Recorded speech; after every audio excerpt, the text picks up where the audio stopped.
Good morning. This is JP with Central Idaho Mountain Weather. It's September 11th, 2023. 22 years ago, two commercial airline passenger jets were hijacked and flown into the World Trade Center. And it hits pretty close to home for me. I could see the smoke from my home in New Jersey growing up, and always brings back memories on this day. So just take a moment to remember all the fallen people in the fire department, the police departments, and everyone that helped try to get those people out of those buildings that day.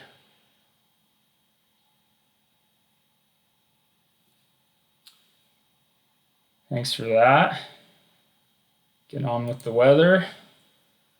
Over the weekend, we had a wildfire, the Wedge Fire, just south of the Timberman Mountains, spread 73, almost 7,400 acres. I think that was on Saturday. This is a picture, I think, of some of the trucks for maybe the dozer lines that were out there. But we had engines from Cary, Bellevue, Haley, Ketchum, and Sun Valley all go down there to help fight the blaze. So thanks everyone for keeping that fire from heading north or the nearby buildings. There are a couple of local structures nearby we'll take a look at in a second.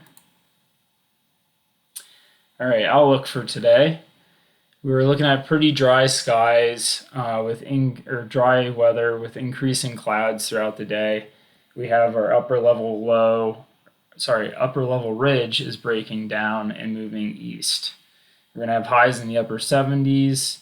Tomorrow, there's a short wave that comes off of the low to the northwest, from the northwest, and it's going to bring some isolated showers, mostly to the Sawtooth, maybe the Smoky Mountains. Highs are going to drop slightly down to the mid 70s. And then Wednesday is going to be kind of the big player for precip in the area. We're going to have isolated scattered thunder showers. Again, more so in the mountains. These aren't going to be laying down any big amount of moisture. We're looking, I think, less than a quarter of an inch for sure in the mountains, but more like a tenth of an inch to just barely wetting the surface. And that's going to be an upper level trough that moves through with the associated cold front. And that cold front's going to be kind of the trigger for afternoon thunder showers and those isolated rainstorms. All right, let's take a look at this map. So these are satellite images that are taken of heat on the Earth. This is run by NASA. It's called FIRMS, Fire Information for Resource Management System. So we're looking at just to the east of the Magic right here on Highway 75.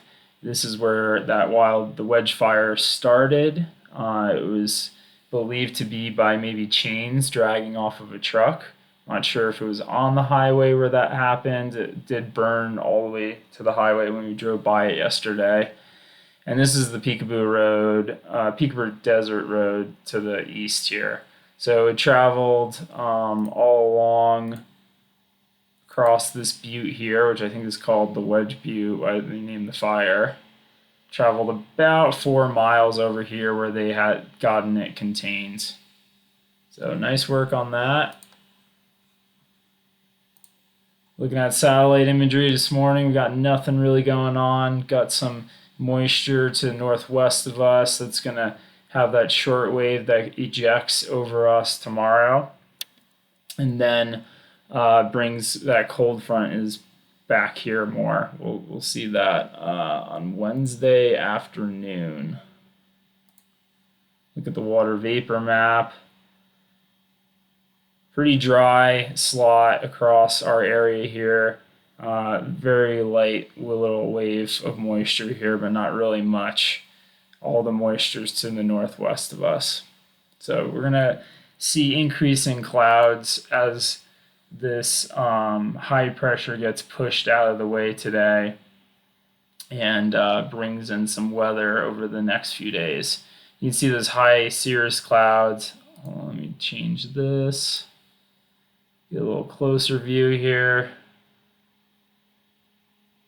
So yeah, you can see those cirrus clouds are already they'll start to work into the area this afternoon and become a little bit more dense. That green mid-level water vapor.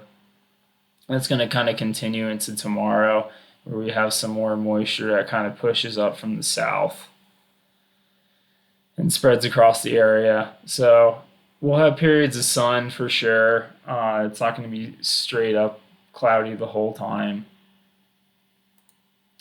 And rain, we're not looking for any rainfall today.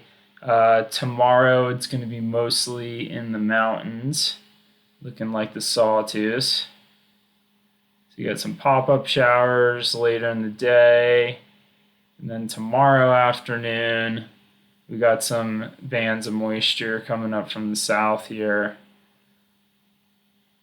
And then some pop-up storms. You can see this is on the HRRR forecast, which was kind of under forecasting some of the potential rain, but you can see some stuff over by Galena Pass up into the Sawtooth, some white clouds over towards Bora.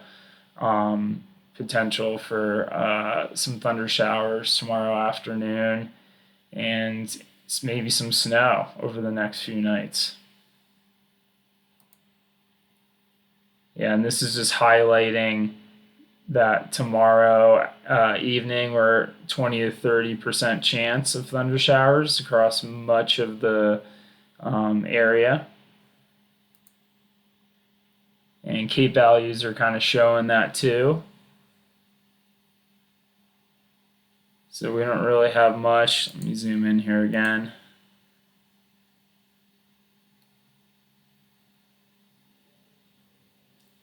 Don't really have much Cape for today. Not really any energy to help fuel those thunderstorms. But you can see tomorrow afternoon that Cape builds, especially across the Smokies, even though it looked like more of the rain forecast was calling for up here in between Galena Pass and the Sawtooth. It was looking like it was going to get the most rain. But you can see the most they're kind of forecasting for is a 1/4 inch, and most of the areas are probably just going to get like barely wetting the ground. Wednesday, we're going to have more widespread coverage. It's still not looking like a crazy amount of rain, up to 1/10 of an inch. What else did I want to look at? Kind of just big picture. This is the European model, kind of a long-range forecast tool, and I'm just going to kind of play through it. You can see we're kind of this is all the way at the end. So we're in this ridge right now, and that ridge is going to push over, and we have some troughing going on here with this energy that's in the northwest right now, and that's going to kind of bring through this cold front here, this big mass of wind. And that's going to help trigger a lot of afternoon thunder showers on Wednesday afternoon when that kind of comes through. And then after it departs, we're back into high pressure for Friday into the weekends, looking pretty dang nice. And both the European model and the GFS is kind of the American-based model.